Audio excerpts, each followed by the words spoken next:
tongkat estafet kepemimpinan Jakarta akan berganti dalam 2 minggu ke depan. Pejabat Gubernur Jakarta pun telah bertemu dan berdiskusi dengan tim transisi Gubernur dan Wakil Gubernur Jakarta terpilih, Pramono Rano. Nah, lalu apa saja menjadi isu utama dan prioritas dalam peralihan kepemimpinan Jakarta ini? Telah hadir bersama kami di studio CNN Indonesia, Pejabat Gubernur Jakarta Teguh Setiabudi. Selamat sore, Pak. Selamat sore, Mas. Terima kasih sudah hadir di CNN, Pak, hari ini, Pak. Sebelum saya bertanya banyak hal terkait dengan transisi, saya mengucapkan selamat, Pak, untuk peralihan tahun 2024-2025 yang lancar, eventnya menarik dan menjadi magnet tetap Jakarta, daya tarik pariwisata dan juga ekonomi, Pak. Lalu apa yang menarik, Pak, dari Jakarta, Pak? Pastinya banyak yang menarik gitu ya. Apalagi dengan sudah terbitnya Undang-Undang 2 2024 dan Undang-Undang 3 2024, kedepannya kan Jakarta tidak akan lagi menjadi ibu kota negara karena rencananya ibu kota negara akan ke IKN. Tapi bukan berarti kemudian Jakarta kehilangan pesonanya. Itu justru kita akan terupgrade itu, akan menjadi kota global. Nah, itu yang harus disiapkan. Betul sekali. Nah, kita penasaran seperti apa sebenarnya langkah-langkah strategi yang akan dilakukan oleh Pemprov Jakarta menjelang masa transisi ini, Pak. Oke.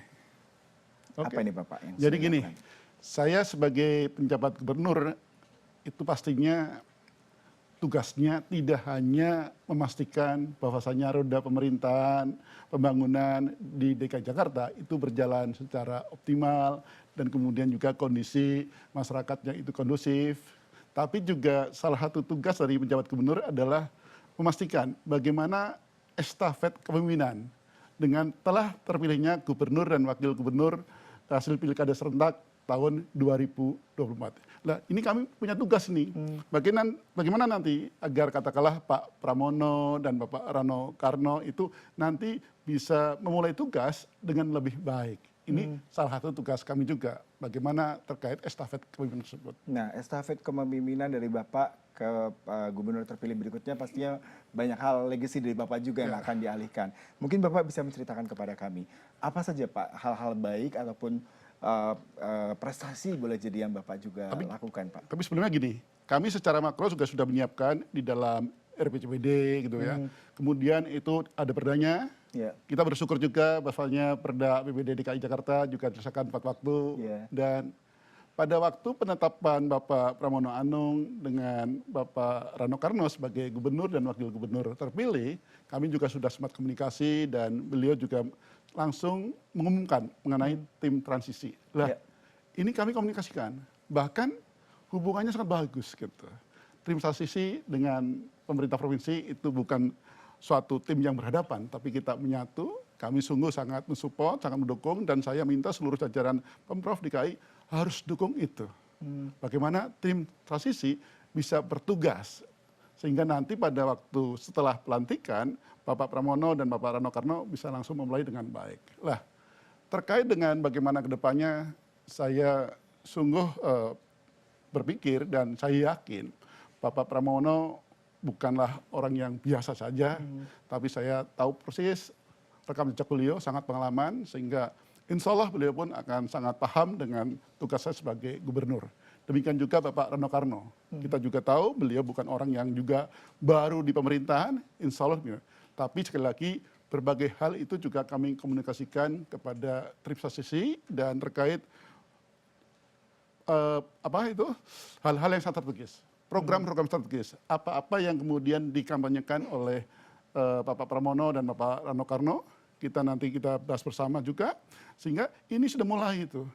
Bagaimana kemudian kita terkait RPJMD-nya, kemudian bagaimana visi misi Bapak Rano Karno, Bapak Pramono itu juga masuk sehingga nanti bisa jalan. Ini sedang didiskusikan dan kami sangat mendukung. Terkait berbagai hal, katakanlah apa-apa yang sudah kita lakukan, Mas Yuda dan para pemirsa perlu juga kami sampaikan bahwasanya kita sungguh bersyukur juga bahwasanya walaupun saya menjabat gubernur tidak terlalu lama ya, dilantik tanggal 18 Oktober dan sampai dengan 31 Desember itu misalnya pemerintah Provinsi DKI Jakarta banyak menerima penghargaan, baik yang nasional maupun yang internasional. Ini juga membuktikan bahwasanya jajaran ASN di lingkungan pemerintah Provinsi DKI Jakarta juga bagus. Ayo, punya potensi luar biasa. Tinggal bagaimana kita adalah mensinergikan gitu. Itu contoh betapa penghargaan itu. Tapi dari sisi catatan data lainnya, kita juga bersyukur bahwa misalnya terkait inflasi per Desember 2024, kita bersyukur bahwasanya inflasi kita itu ada di angka 1,48%. Itu di bawah inflasi nasional yang 1,57%. Nah ini penting sekali, karena terkait inflasi Jakarta itu pengaruhnya kepada inflasi pusat sungguh besar. Lah kita bersyukur bisa menekan itu. Demikian juga terkait hal-hal lain, misalnya stunting kita bisa menurunkan. Demikian juga pengangguran, walaupun angkanya masih relatif tinggi, tapi bisa kita turunkan. Dan salah satu potensi yang sangat besar adalah masalah BMD. Kita ada 13-14 BMD. Itu kondisinya alhamdulillah 78,57% dalam kondisi sehat. Insya Allah yang lain kita lakukan. Hanya sekitar 3 BMD yang sedang dalam pembenahan. Selain itu juga kita lihat bagaimana aspek plan publik. Kalau lihat dari sisi IKM tahun 2024, kita itu mendapat nilai yang sangat baik, yakni ada di 95,35. Itu artinya sangat baik. Hal yang lain juga adalah terkait masalah kemiskinan. Kemiskinan dan kemiskinan ekstrim di Provinsi DKI Jakarta, Mas, itu turun jauh gitu. Ini misalnya kita ada di angka yang sangat signifikan. Kita itu jauh di bawah rata-rata nasional, di mana kalau di DKI itu pada tahun ini 4,14%, itu jauh di bawah tingkat nasional yang 8,57%. Demikian juga dengan tingkat kemiskinan ekstrim. Dan berbagai lainnya, termasuk juga masalah pelayanan kesehatan. Kita lihat dari sisi UHC-nya, kemudian juga dari sisi kinerja APBD, baik dari sisi realisasi pendapatan maupun realisasi belanja, kita sungguh sangat baik. Misalnya untuk serapan belanja kita cukup besar, ada di 92,06%. Kemudian untuk sisi pendapatan kita ada di angka 97,26%. Pastinya ada beberapa yang lain. Tapi kalau kita bicara masalah prioritas yang harus ke depan dilanjutkan, ya banyak lah. Walaupun saya yakin Pak Pramono, Pak Rano dengan tim transisinya sudah mapping, memetakan. Mereka kan orang-orang hebat lah ya. Tapi kalau bisa sih kami juga pesan misalnya terkait bagaimana nantinya kita pastikan penyiapan infrastruktur dasar kota. Misalnya terkait dengan air limbah, cakupan air bersih, kemudian peningkatan dan pengembangan transportasi publik. Wah itu luar biasa. DKI walaupun masih sering disorot terkait masalah transportasi publik, tapi sebenarnya transportasi publik di Jakarta mengalami kemajuan yang juga sangat penting, sangat besar. Apakah di MRT-nya, di Transjakartanya, kemudian di LRT-nya, itu luar biasa. Kemudian juga adalah yang juga sangat bagus dan juga mendukung program nasional terkait masalah hunian layak. Ini juga hal yang kita perhatikan. Banyak contoh kita, bagaimana rusun kita untuk masyarakat berpenghasilan rendah, bagaimana kita juga melakukan penataan penghuni kolong tol, kolong jembatan, kita relokasi ke rusun. Dan termasuk juga adalah kita juga provinsi yang pertama yang menindaklanjuti 3 SKB terkait masalah izin PBG dan juga BPHTB. Kemarin kami juga sudah launching, disaksikan langsung oleh Bapak Menteri Negeri dan Bapak Menteri Perumahan dan Kawasan Pemukiman, betapa terkait masalah pemberian izin PBG, sepanjang syarat-syaratnya clear, lengkap dan beres, kita hanya memerlukan waktu hanya sekian menit saja. Tidak lebih dari setengah jam. Itu luar biasa. Ada lompatan yang sangat besar. Kemudian juga pastinya terkait masalah banjir, itu ya harus kita lihat ya. Tapi kita bersyukur juga Desember sekarang ini mudah-mudahan insya Allah tidak banjir. Ya. Mari terus kita pertahankan agar tidak banjir. Nah kalau rob itu masih harus kita tangani bersama, ini juga penting. Dan yang sangat penting juga, yang juga menjadi perhatian Pak Pramono saya pikir, terkait masalah ruang publik. Masalah ruang terbuka hijau, itu juga harus kita lakukan, dan berbagai hal lainnya. Nah ini yang harus kita bersama. Nah tapi juga sebenarnya ada terkait masalah sosial ekonomi, kita bicara masalah KJP, menjadi perhatian beliau juga, kemudian KJMU, KJS, gitu. Ini perhatian. Kemudian juga masalah KESOS, kesejahteraan sosial, dan juga terkait masalah kesehatan, misalnya masalah stunting dan sebagainya. Ini hal yang lain. Nah kalau masalah disparitas, kami ingin juga DKI Jakarta atau nantinya menjadi daerah khusus Jakarta tidak hanya 5 kota, tapi juga ada kabupaten administrasi Kepulauan Seribu. Lah, bagaimana sekarang kita juga bisa memberikan perhatian kepada Kabupaten Kepulauan Seribu agar bisa relatif setara dengan kota-kota yang ada di DKI. Apakah itu Jakarta Pusat, Jakarta Utara, Barat, Selatan, dan Timur. Hal yang lain tentu saja adalah terkait masalah implementasi program berbasis tujuan pembangunan berkelanjutan. Ini sangat penting. Bagaimana sustainable development goals itu juga harus dilakukan.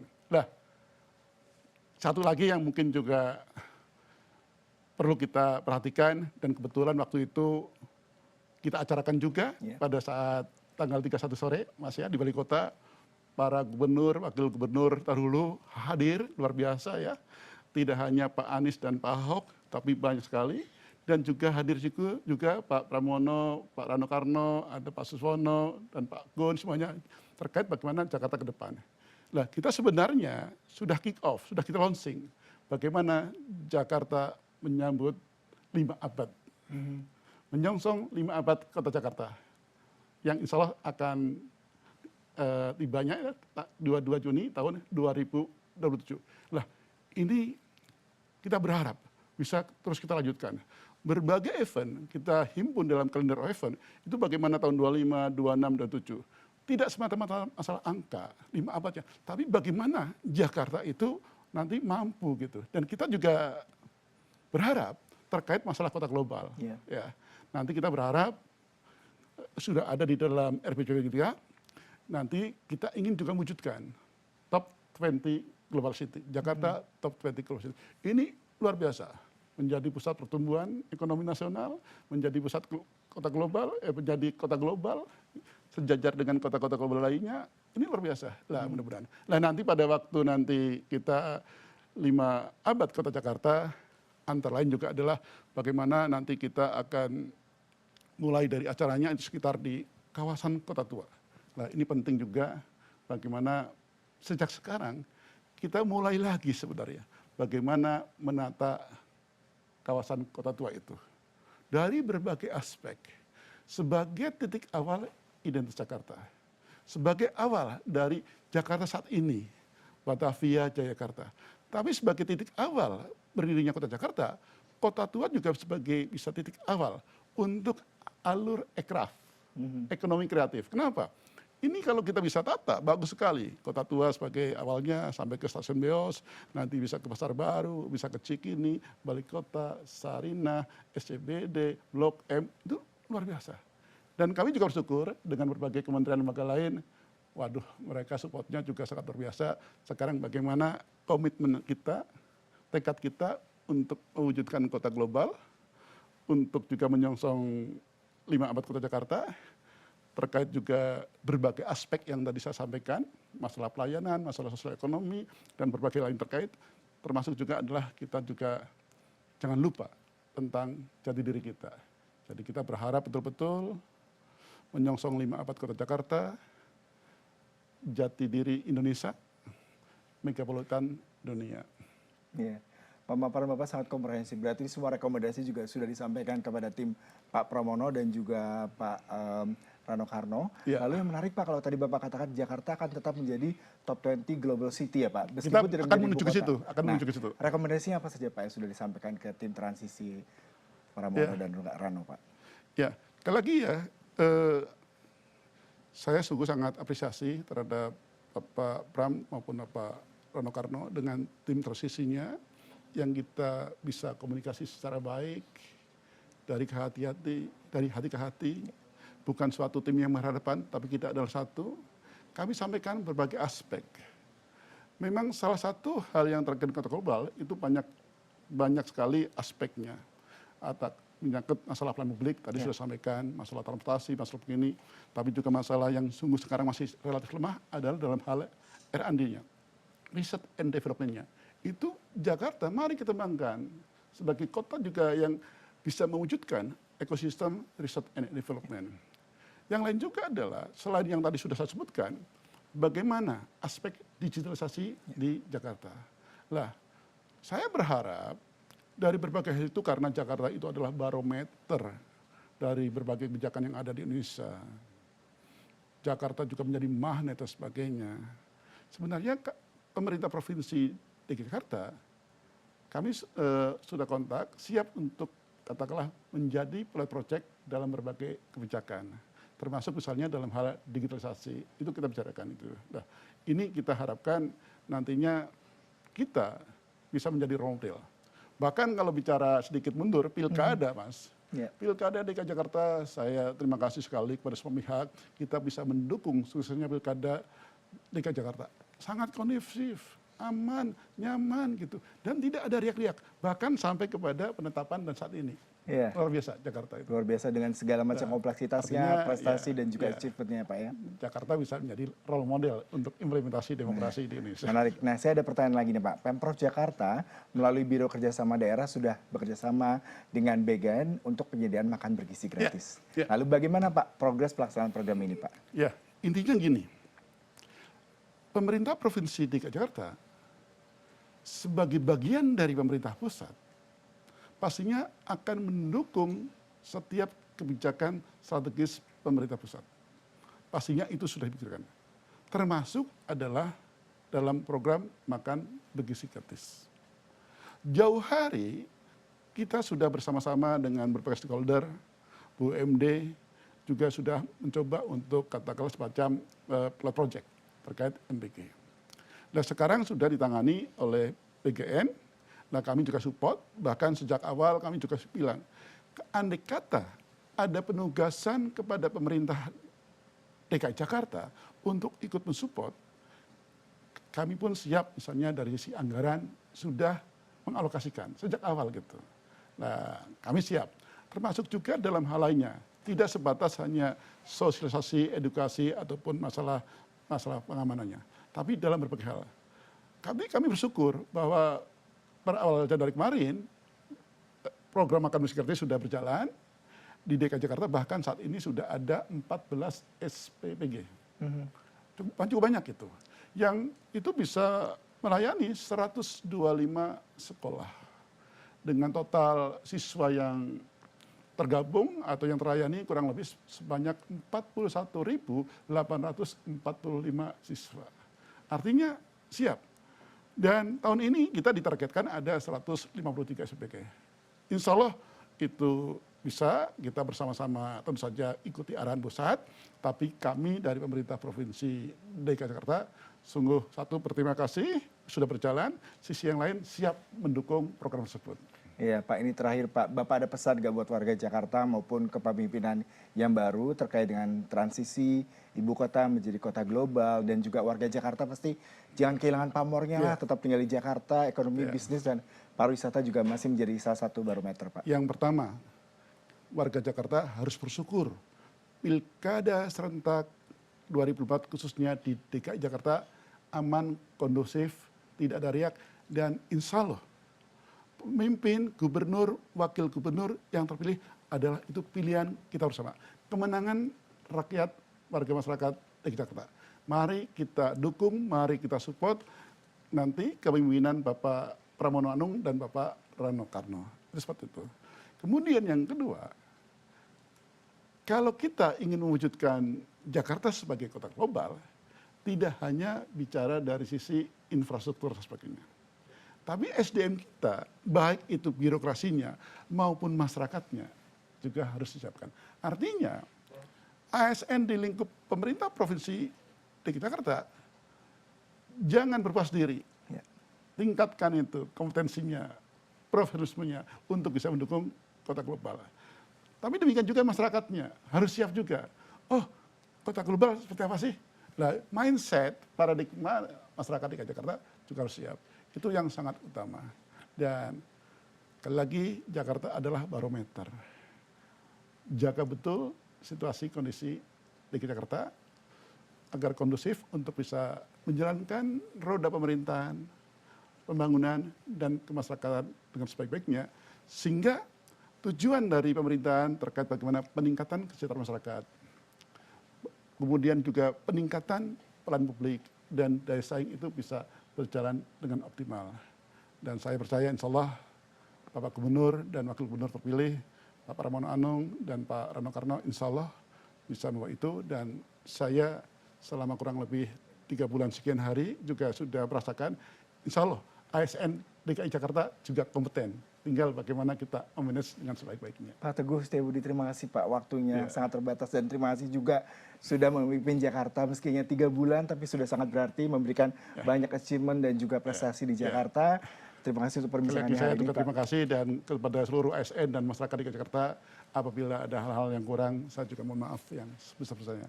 Manusia itulah tiada gading yang terletak, pasti ada juga kesalahannya. Terima kasih Bapak atas waktu dan perbincangannya. Sehat selalu Bapak.